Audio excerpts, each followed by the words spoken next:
I'm very particular about who can come to this class. That sounds weird, doesn't it? But there's this thing called ClassPass. Have you heard of it? It's like an app for workout stuff, which is great. Don't take this as I'm knocking working out. I think it's great. I play basketball. I think it's good to sweat, take care of your muscles. But that's not necessarily yoga. So I'm really careful about who can come when I teach.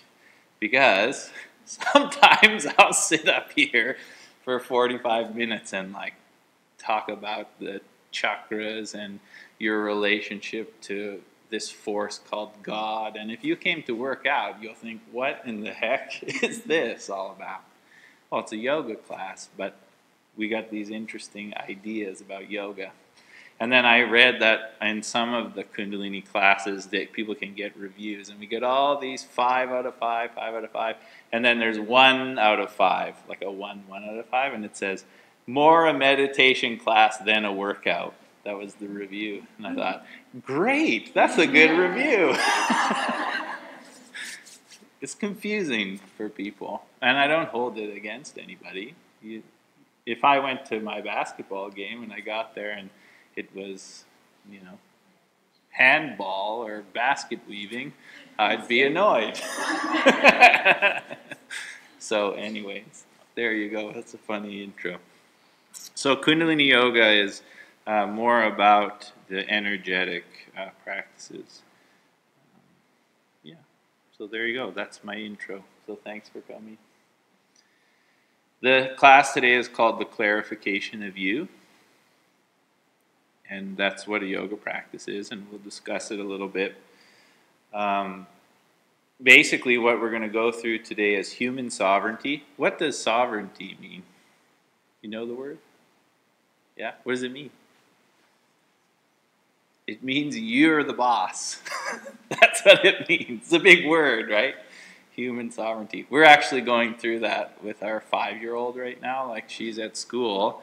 And people will say to her, like, you have to do this, because this is what I say. Like, they say that to her at 5, and she kind of goes along with it. And we're having to explain to her about sovereignty. Like, you're not the boss of me. You know that saying from back in the day when you were younger? That's human sovereignty. You're in charge. You are the boss. So we'll talk about human sovereignty, and we'll explore that. We'll talk about and explore emotional freedom, which is a big part of Kundalini Yoga practice. If you don't create a healthy relationship with your emotions, your life will be a mess. It will, And look out in the world today. There are people who become very emotional, especially in traffic around this time of day, and then they react to each other from that place, and it causes a mess. I mean, just this curve right here in front of where Shoppers Drug Mart is, at around 5 o'clock, the horns start going. You can set your watch to it, right? Emotional horn honking. So it's not denying your emotions, but creating a healthy relationship with them so you don't freak out and then have to pick up the pieces later. And we also experience that a lot with a 5-year-old too. Like, you can tell when she's overtired, she becomes irrational. And we do it too, when things are not in our favor, and that's going to happen. So we find some way to manage that. And that's part of Kundalini Yoga practice. And then the last part of what we'll do today we'll call the activation of your inner guidance system. You know what that is? Intuition. That's a fancy way of saying it. Activation of your inner guidance system. IGS. Like GPS, IGS. So that's where we're going with the class today. When you try to be spiritual, or you try to be intellectual, or you try to be fit, you may stumble on your own effort. Do you understand what that means? When you try to be something, that can lead to some problems. It's not saying that you can't be those things in your life, but when you try to be something outside of who you are, you may stumble on your own efforts. I know, I've had that experience. And when you stumble on your own efforts trying to be those things, you buy into duality. You know what duality is? I'm a this and you're a that. Right? And the yoga teachings, the traditional yoga teachings, say that the yogi is beyond dualism, that the yogi is the same in praise and blame. It's a pretty easy thing to intellectualize, but to practice is difficult. For me to stay steady and connected to myself, whether you're really kind to me or whether you're a complete asshole to me. And that doesn't mean that you play small and let somebody walk all over you. It means you know who you are in relationship to the situation. You don't lose it, that connection. Right? So the idea is to just be you. Yogi Bhajan said you have to find your you and experience it. That is the purpose of life. That's the purpose of yoga, too. Yoga, the word, comes from yuj, Y-U-J. You know what that word means? Oneness with God. So you're at a class to become one with God. That sounds a little bit out there. And it's not the old school version of God. God is the best version of yourself. It's not outside of you. How could it be outside of you? It's you. If you don't understand what it means, the simplest way to say it is, what is the value of a child at birth? Infinite. That means that 7.6 billion people who were born on this planet were born with infinite value. And then something happened that caused you to think otherwise. Right? Whatever it is, those are called karmas. When you see at the store, they put at the coffee place, for good karma, put your money in here. You actually don't want any karma. So think of a new sign. You don't want any karma, really. I mean, you want as little karma as possible, unless you're really advanced. Like I had a yoga teacher early in my career who would say, if you want to become awakened in this life, pray for more problems. That would be praying for more karmas. Just bring it on. I'm not afraid. But for most of us, we've got enough karmas to manage for now. Thanks very much. But you have to, in order to manage these karmas, you have to get out of what you're supposed to be in order to meet yourself. That's the challenge. Get out of what you're supposed to be in order to meet yourself. And that happens. You have that experience with your parents, you have that experience with relationships, you have that experience with yoga and the class pass, you have that experience with, you're constantly being defined by something outside of you. And if you let it happen, you stumble. Just be you. If you allow that to go on, you look outside of yourself for yourself. Doesn't that sound ridiculous? I'm looking for myself. Where? Somewhere out there. But aren't you right here? It's like a Zen sort of moment, right? Yeah. I posted a Zen cartoon. It was like Charlie Brown and Snoopy are sitting on this pier. And then Charlie Brown says, someday we're all going to die. And you know what Snoopy says? And then every other day we'll be alive. It's true. But some people get hung up on that one day out of how many days. My daughter's constantly asking me tricky questions, like a little Zen monk, like, hey, Dad, how many more minutes till Christmas? Not days. Minutes. Okay, let me figure it out. Well, there's 24 hours in a day, 60 minutes in an hour. Very scientific approach. She asked that question at bedtime. It actually buys time if you don't want to go to sleep. Clever, right? She's clever. And there's danger in looking outside of yourself to find out who you are. Isn't there? Have you had that experience before? And especially in a time where you're taught to buy into the emperor's language. And what has the emperor's language told you up to now? You are not entitled. That's what the emperor's language, the way that the collective consciousness is. Like, take a look at the masters of the past that we look up to. Where are all the women? They just didn't get written down? Isn't that weird? 10 gurus, not one of them is a woman? Something happened, along the way. with the emperor's language, and that's all being passed down, and you have to see through it. If you just believe things because something outside of you told it, you'll miss the whole story. You have to look beyond the surface. Otherwise, you only get a small piece of the story. It's called mind control. It's happened with religion. It's happened with governments. It's happened with media now.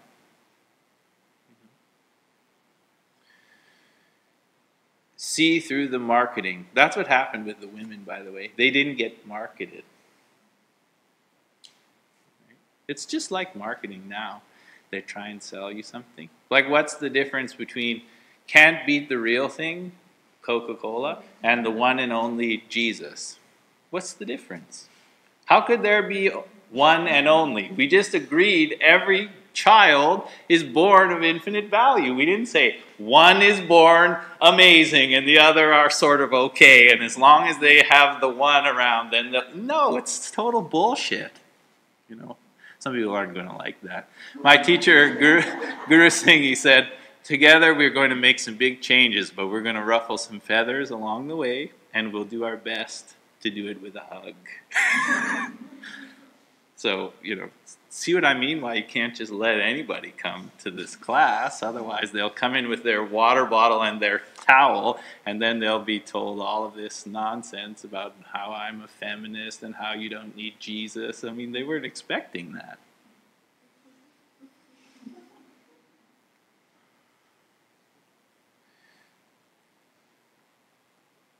So a yoga practice, if it is, yoga practice is oneness with God, being the best version of you.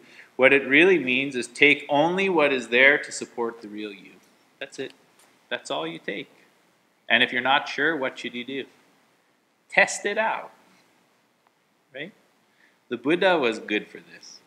He said, don't believe anything I say. Try it. And the Dalai Lama is still doing that today. Right? If you read the Dalai Lama's work, he says, if science disproves some of the practices we do as Buddhists today, we won't do them anymore. We won't just keep doing them because the Buddha said. We'll go, oh, we don't need this anymore, and throw it away. Because why would you? We don't do that in science. It's not like Isaac Newton said, and so therefore from now until the end of time we'll believe this. I mean, that's not how science works. And yoga is a scientific practice. Oh, this doesn't work? Okay, ignore it. Oh, this works? Keep doing it. You know. And so empirical wisdom is the primary focus of practice. What is empirical wisdom? It means beyond theory. Do you know what that is? Have you ever had a feeling where you just know? And people around you go like, yeah, but come on, like, be realistic. You hear that? But if you just know, don't listen to that. That's called human sovereignty. You just know. If there's a doubt, you need to test it. But if there's no doubt at all, you know that you know, stick with that. That's the most important thing. It isn't forced or practiced. Well, wait a second. This is a yoga practice. Then why do we practice yoga? The yoga practice isn't about becoming something. It's about taking away anything that isn't you. It's not about getting somewhere. It's about taking away anything that you've accumulated along the way since you were born with infinite value that told you you're not that. The mantra in Sanskrit is Tat Tvamasi. You know what that means? You're it. That's it. That's all it means. You're the one. You're the one and only. Can't beat the real you. That's what it means. Instead of practicing to become something, practice letting go of everything that isn't you. That's a yoga practice. Beyond dogma, beyond expectations. In order to do this, you'll have to learn to relax your emotional energy. That's tough. That's what we do in these kriyas. Right? And learn to let go of your need to be right. That's a tough one. To admit your faults, to ask for help. It depends what your karmas are. Some people are constantly asking for help, so they can't help themselves. Some people try and do everything themselves, and so they're exhausted and they can't ask for help. It depends on your karma. Whatever it is that's keeping you from you, those are your karmas.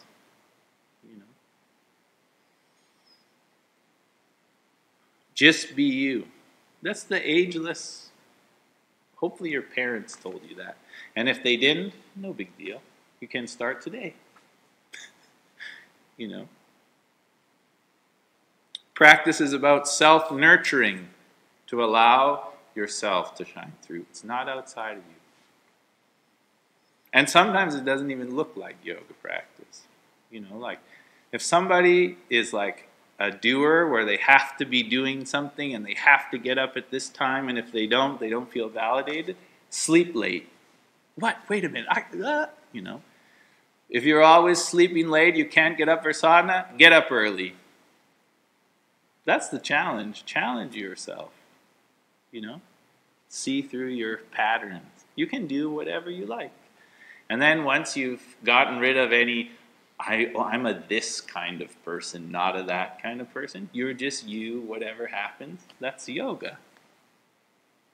Sounds so easy in theory. Right? It's like, oh yeah, no problem. And then you practice it and it's hard. Anyhow. So the first part of the set will awaken the water element in the lower chakras to allow the emotional energy to flow freely. And then the second part will connect to your intuition. So train yourself to listen deeply, to feel deeply, without thinking. Just to sense it. That's subtle, right? Yoga, we're moving from dense to subtle. So the emotions in the lower realm, they're a little more subtle than bones, but they're still part of the physical body because they're always changing. They're related to the glandular system. But as we go up into here, when you talk about empirical wisdom, when people say be logical, it's because they want to have a dense experience. Prove it, right? Which is good. We need that. We're not throwing that away. We do need that, the scientific process. But there are some things that are very subtle that you can't quite explain. Like if I asked you to describe consciousness. It's not that dense, is it? You can't hold consciousness in your hand.